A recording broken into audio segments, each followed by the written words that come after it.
আজকে 7/1/25 পড়ালাম হচ্ছে যে sign symptom of peptic ulcer. তো সাইন সিমটম কি কি দেখা যায় পেপটিক আলসারের ক্ষেত্রে? ফার্স্ট যেটা হচ্ছে পেন। তো কোন আলসারের ক্ষেত্রে কী ধরনের পেন দেখা যায় এবং কত মিনিট পর দেখা যায় সেগুলো লিখেছি। তো ফার্স্ট যে পেন দেখা যায় 5 মিনিটস আফটার মিল ইসোফেজিয়াল আলসারের ক্ষেত্রে, 30 মিনিট আফটার মিল হচ্ছে গ্যাস্ট্রিক আলসারের ক্ষেত্রে, 2 to 3 আওয়ার্স হচ্ছে যে ডিউডিনাল আলসারের ক্ষেত্রে। এবং হচ্ছে যে বেন্ডাবলিক অ্যালপ্রোসিস হয় কারণ হচ্ছে যে ডিউ টু হচ্ছে পারসিস্টেন্ট ভমিটিং, বারবার ভমিটিংয়ের ফলে HCl লস হয়। তারপরে হচ্ছে যে কি হেমাটোমেসিস বা এমেলাইনা দেখা যায় যে বমির সঙ্গে হচ্ছে যে ব্লাড আসে এবং হচ্ছে স্টুলের সঙ্গে কি হচ্ছে ব্লাড আসে, ইনডাইজেশন হয়, যে ফুড ঠিক মতো হচ্ছে ডাইজেস্ট হয় না। এর ফলে কি হয় যে পেশেন্টের ক্ষেত্রে ওয়েট লস সাইন সিমটম দেখা যায়। পার্নিসিয়াস অ্যানিমিয়া দেখা যায়। পার্নিসিয়াস অ্যানিমিয়া কার দেখা যায়? যে ইন্টেনসিক ফ্যাক্টর নট সিক্রেট, যে ইন্টেনসিক ফ্যাক্টর সিক্রেট না হলে কি হয় যে ভিটামিন B12 অ্যাবজর্পশন হয় না, সেজন্য কি দেখা যায় যে পার্নিসিয়াস অ্যানিমিয়া হয়। ফিভার, টেম্পারেচার রেজ হয়। ডিসফেজিয়া মানে হচ্ছে ডিফিকাল্টি সলোয়িং, যে সলোয়িং করতে হচ্ছে ডিফিকাল্ট হয়। অডিনোফেজিয়া মানে হচ্ছে যে পেইন ডুরিং সলোয়িং, যখন হচ্ছে পেশেন্ট সলোয়িং করবে তখন হচ্ছে কি যে পেইন হবে। এবং ডায়াগনোসিস টেস্ট, এর ক্ষেত্রে কি ডায়াগনোসিস টেস্ট করা হয়? ফার্স্ট যেটা হচ্ছে সিবিসি কাউন্ট করা হয়। সিবিসির ক্ষেত্রে কি করা হয়? এখানে WBC এর পরিমাণটা বেশি থাকে। ইউএসজি করা হয়, দেন হচ্ছে এন্ডোস্কোপি করা হয়। কনফার্মেটিভ টেস্ট হচ্ছে পেপটিক আলসারের ক্ষেত্রে যেটা হচ্ছে যে এন্ডোস্কোপি করা হয়। ইউরিয়া ব্রেথ টেস্ট করা হয়, স্ক্রিন টেস্ট হিসেবে করা হয়। এখানে যে H পাইলোরিক আছে কি না ইনফেকশন, সেই জন্য কি করা হয় যে স্ক্রিন টেস্ট হিসেবে ইউরিয়া ব্রেথ টেস্ট করা হয়, দেন হচ্ছে এক্সরে করা হয়। এবার ম্যানেজমেন্ট, আমরা কীভাবে ম্যানেজমেন্ট করবো? তো পেশেন্টের যে কজগুলো সেগুলো আমরা কী করবো? প্রিভেনশন করলে ম্যানেজমেন্ট করা হবে। তাহলে ফার্স্ট হচ্ছে যে আমরা হেলথ এডুকেশন দেবো এবং ডায়েটের ব্যাপারে, মেডিকেশন এবং সার্জারি করা হবে। তো হেলথ এডুকেশন আমরা কী দেবো পেশেন্টকে? অ্যাভয়েড করবো যে গ্যাস্ট্রিক ইরিটেন্ট পদার্থ যেগুলো যেমন টি কফি সেগুলো কী করবো? অ্যাভয়েড করতে বলবো। প্রোটিনের পরিমাণটা ইনক্রিজ করতে বলবো। কেন? যে প্রোটিন কী করে? যে উইনিংয়ে হেল্প করে।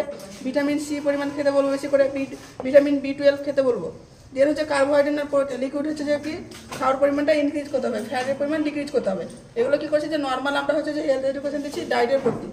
দেন হচ্ছে আমরা কি করবো? মেডিসিন দেবো। তো মেডিকেল ম্যানেজমেন্টের ক্ষেত্রে পেপটিক আলসার কী দেবো? যে protein pump inhibitors group of drug দেবো। সেটা কী করবে? HCl সিক্রেশনটাকে ডিক্রিজ করবে। তো সেই সমস্ত মেডিসিনের নামগুলো কী কী হতে পারে? যে প্যান্টাপ্রাজোল, ওমেপ্রাজোল, ল্যান্টোপ্রাজোল। বেস্ট টাইম হচ্ছে যে কোনো মেডিসিন যদি অ্যাডভাইস করা থাকে যে প্যান্টাপ্রাজোল, তাহলে কী করবো? সেটা যে কোনো হচ্ছে খাবার হচ্ছে 30 মিনিট আগে আমরা দেবো। এবং যদি ডেইলি রুটিনে অ্যাডভাইস থাকে তাহলে সেটা কী করবো? যে আর্লি মর্নিংয়ে বা ওডি যদি থাকে তাহলে আর্লি মর্নিং আমরা দেবো। দেন হচ্ছে H2 ব্লকার কী করে? যে HCl সিক্রেশন ডিক্রিজ করে। সে সমস্ত মেডিসিনের নামগুলো হলো যে ফেমোটিডিন, সিমিডিডিন, ডানিডিডিন, হচ্ছে নিজাটিডিন। এই সমস্ত মেডিসিনগুলো হচ্ছে যে H2 blocker medicine groups of drug. তো এগুলো কী করে? যে সব থেকে বেশি যে সিমিডিডিন মেডিসিন, এর সাইড এফেক্ট হিসেবে কী দেখা যায়? যে পেশেন্টের কনফিউশন দেখা যায়, আদার সাইন যেগুলো দেখা যায় যে সাইড এফেক্ট, সেগুলো হচ্ছে হাইপোটেনশন হয়, ডিসঅ্যারিথমিয়া হয় পেশেন্টের ক্ষেত্রে। এবং হচ্ছে যে লিভার ডিজিজের ক্ষেত্রে কি H2 ব্লকার মেডিসিন ইউজ করা হয়, যেমন হচ্ছে যে নিজাটিডিন। এটা কী করা হয়? যে লিভার ডিজিজের ক্ষেত্রে ইউজ করা হয়।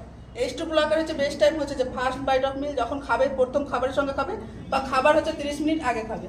ওডি ডোজ যদি থাকে তাহলে অলওয়েজ গিভেন কী করবে? HS মানে অ্যাট দ্য বেড টাইম, মানে হচ্ছে যখন হচ্ছে ঘুমোতে যাবে সেই টাইমে কী করবে? দিতে হবে H2 ব্লকার মেডিসিন এই সমস্ত।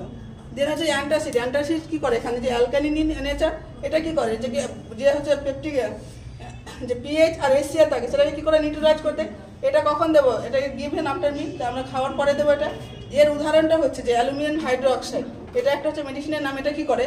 যে এই মেডিসিনটা হচ্ছে যে সবথেকে সাইড এফেক্ট থাকে সেটা হচ্ছে কনস্টিপেশন।